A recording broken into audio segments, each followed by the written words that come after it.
Welcome to our session on procedural strategy, secular term methodology. Question number 1 on the outline, moving backwards.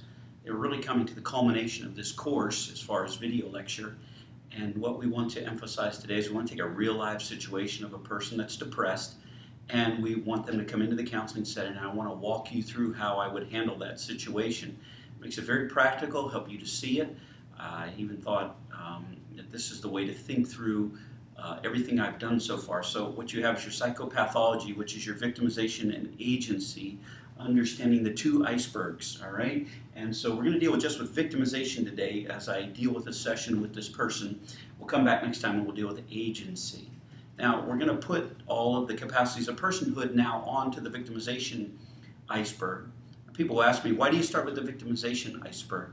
Simple answer, because you want to empathize with people. You want to see where they're wounded. You want to see where they're hurt.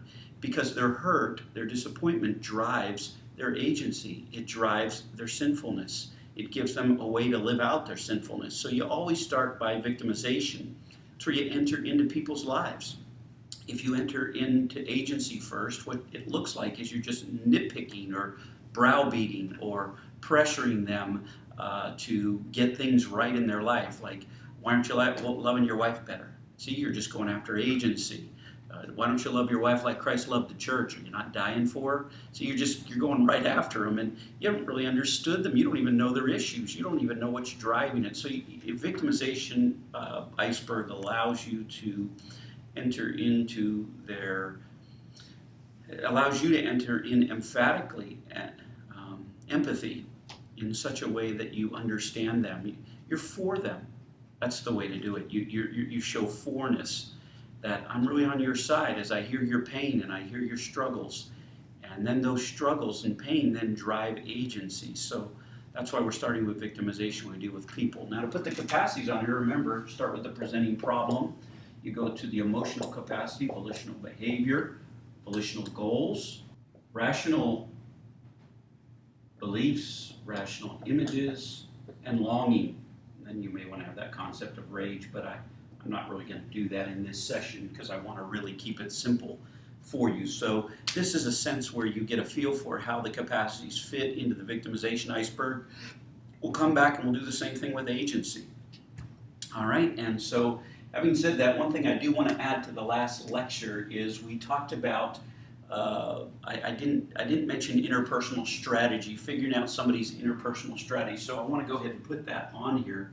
When we talk about interpersonal strategy, we're talking about all of their VG and rational images. These three capacities talk about your interpersonal strategy.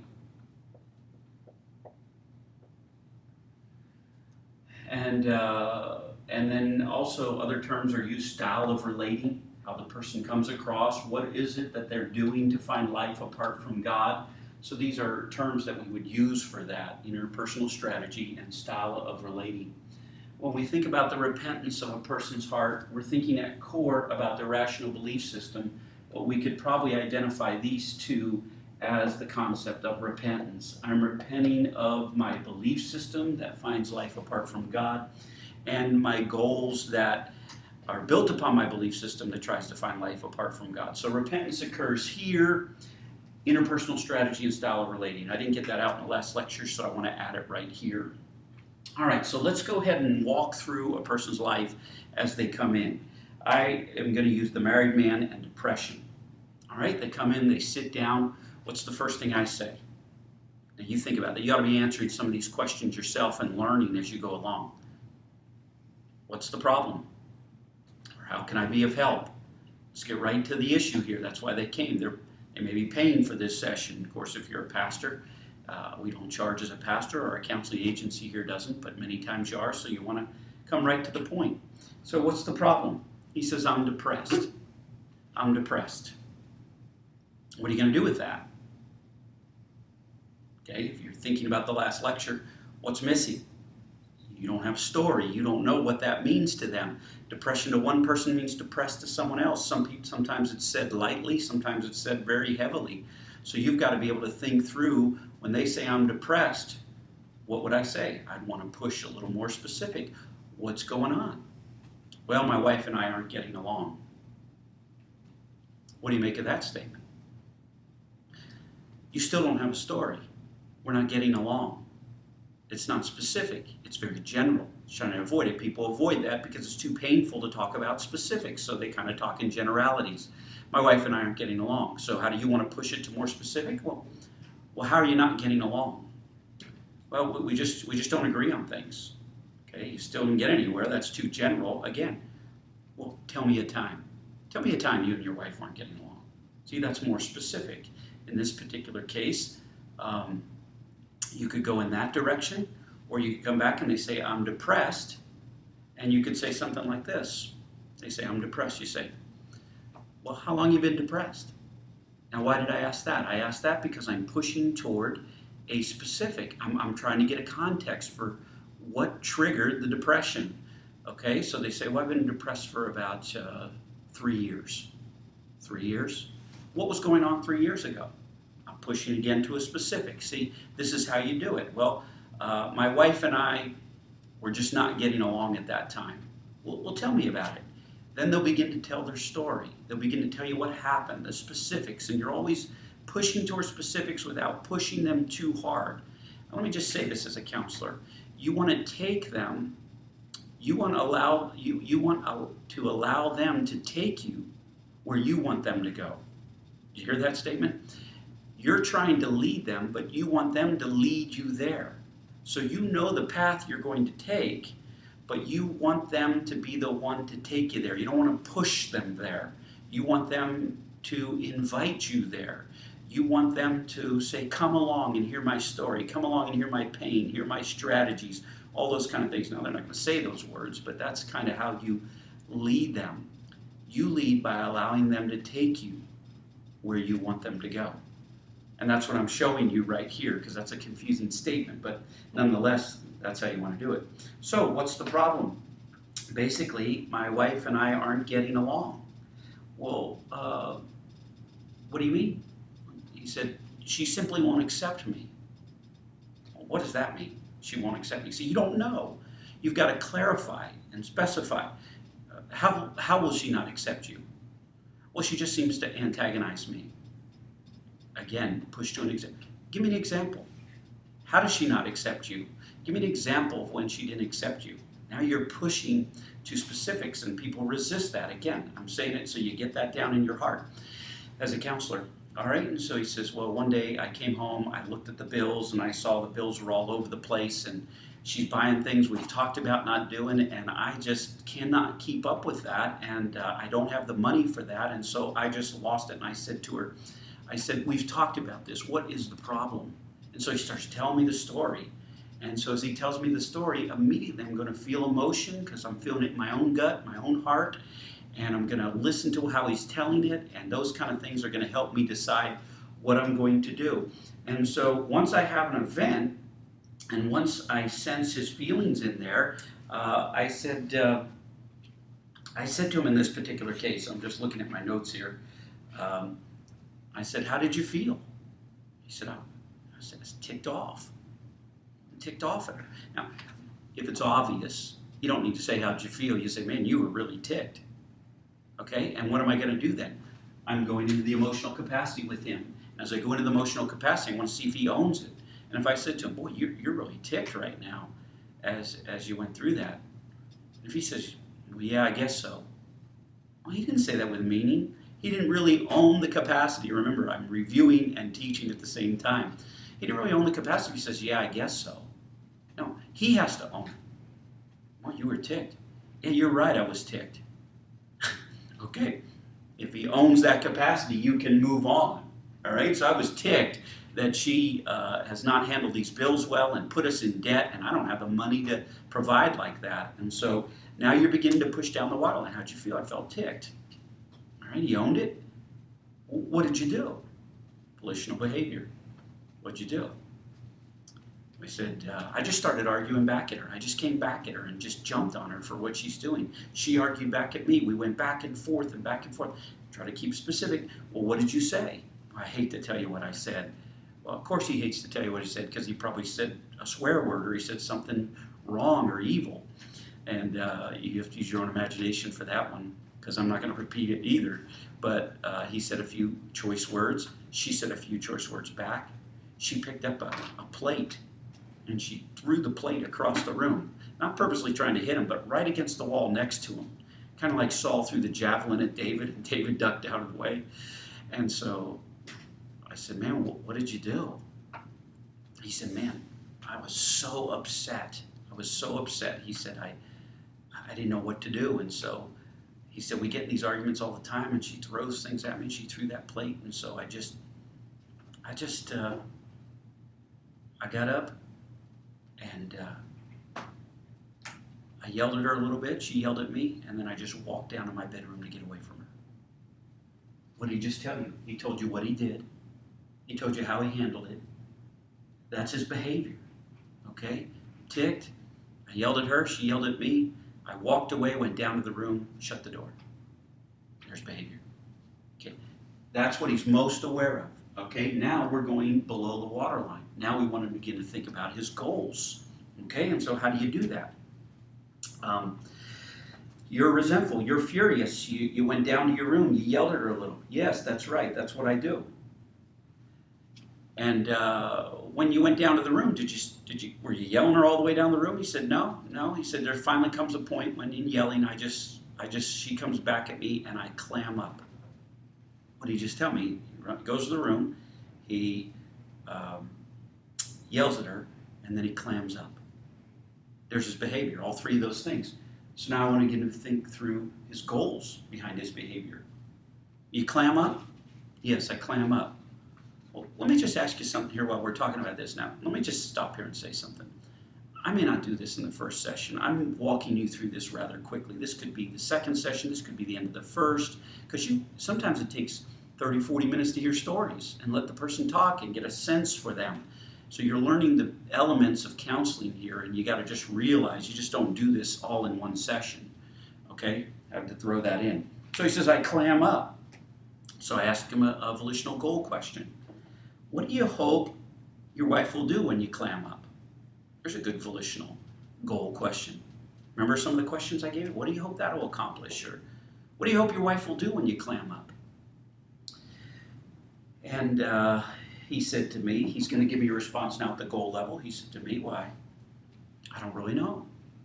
Well, let's think about it a little bit. You may want to push him a little and say, think about it. What do you hope your wife will do? I hope she'll just let it go and just stop screaming and stop yelling. And that's kind of his goal. So he's kind of revealing to you the goals of why he does what he does. And so in that particular case, you want to see the goal as functional. What is his function? Everybody has behavior and has a goal, a direction. Remember, in their teleology, they have a direction with their behavior, and it is seeking out a goal. So it's functional. Here's what he said. I said, what do you hope that will accomplish? As we talked about it a little more, he said, well, I hope it'll keep me from having to deal with a screaming woman. That's why I clam up. Well, he just told me his volitional goal. That's so core to understanding this guy's heart. All right, it keeps me from having to deal with a furious woman. Got his goal. He's owned it. I go on to his belief system. What's his belief system? I've got to lead in questions to that. I got to think that through as a counselor. I don't know it. It may take me 3-4 sessions to figure this out, but I'm going to go in this direction. So I don't know what to do with a screaming woman, he says. I said to him, I've heard you tell several stories now, and I'm getting a feel for it. Somehow that's attractive for you to just kind of clam up when you have a wife who's screaming at you. He sat there and he looked at me and he said, yeah, I guess so. Now, I didn't know if he was really with me and owning that, or if he was just saying it because I said it.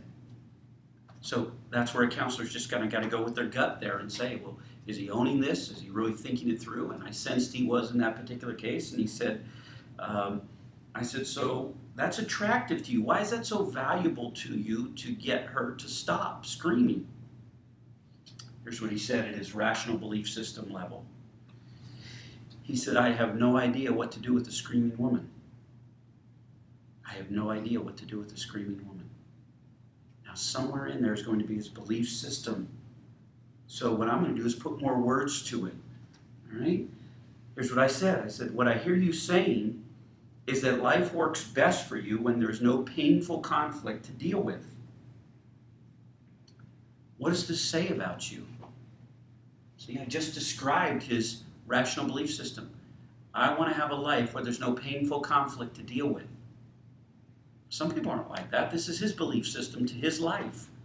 I want to have no painful conflict that I don't have to deal with a screaming woman.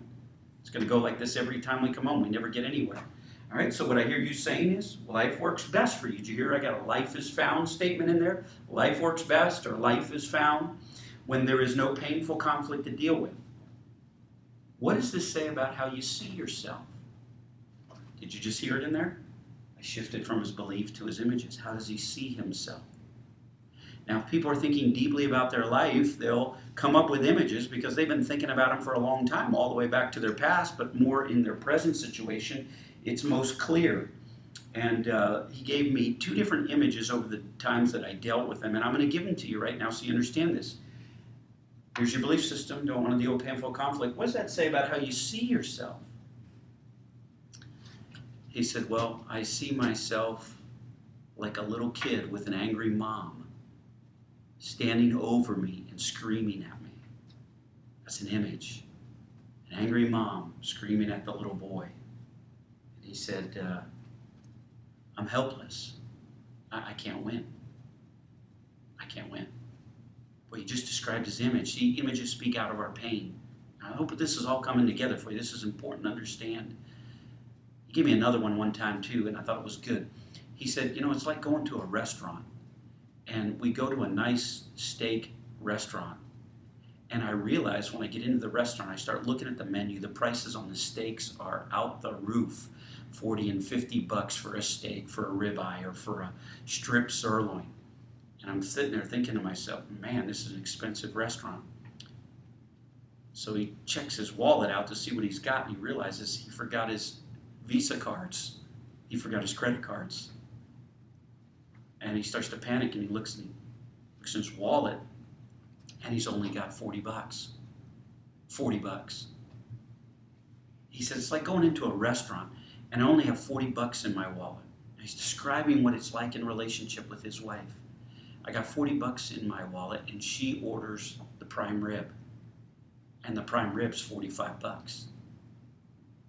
He just told you an image that speaks out of his pain, his victimization. I'm entering his pain. You see how it works? I'm entering his pain to understand where he's coming from, because his pain is going to drive his agency and his sin strategy. But you got to understand his pain to go in that direction. All right? How does he find life apart from God? But this helps understand how he finds life apart from God, because he's in a fallen world. So he said, I'm in a restaurant with $40. She orders prime rib. And I don't have enough money to pay for it. And that's what he said. He said, I'm not enough. I'm not enough. That's his images. He's speaking deeply out of his images. All right? And it's an easy transition to his longings. What do you feel or sense most deeply in your heart or your soul when you're helpless and you don't have enough? You're not enough. You're speaking about a person's longing that's very important to them. Here's what he said. I'm alone. I'm alone. See, he just described his longing. I want to be loved. I want to love. I want to have impact. And I can't have impact with my wife. And I can't give her love, and she won't give me love. And that's something. I'm alone. Wow. That's where you want to enter into his pain. Empathize. Like Job's counselors, they sat down for 7 days, seeing his grief was great. Do you know how to enter into people's pain when they tell you that? I'm alone. I'm not enough. I don't have what it takes.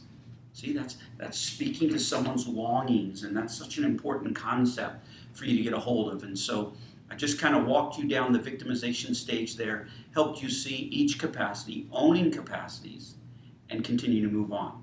Now, I did it in 20 minutes, but let me just say to you out front, okay, this could be 7, 8, 9, 10 sessions before you actually have someone open up to that level. They could open up in 2 sessions, 3 sessions. But somewhere in the early days of your focus of your counseling in your 1-hour sessions, you want to go after their longings first. Let them know you're for them. You want to understand them. You want to hurt with them. Okay? Now, a bad counselor, that's all they would do. They would just focus on the victimization and say, oh, it's tough. You're a victim. You got to be a survivor. That's what a lot of programs do out there. They teach you to be survivors, but they don't ever take it to the agency side. So you focus on the victimization, not for the sake of victimization, for the sake of entering their pain, for the sake of helping them see how they become an agent of sin.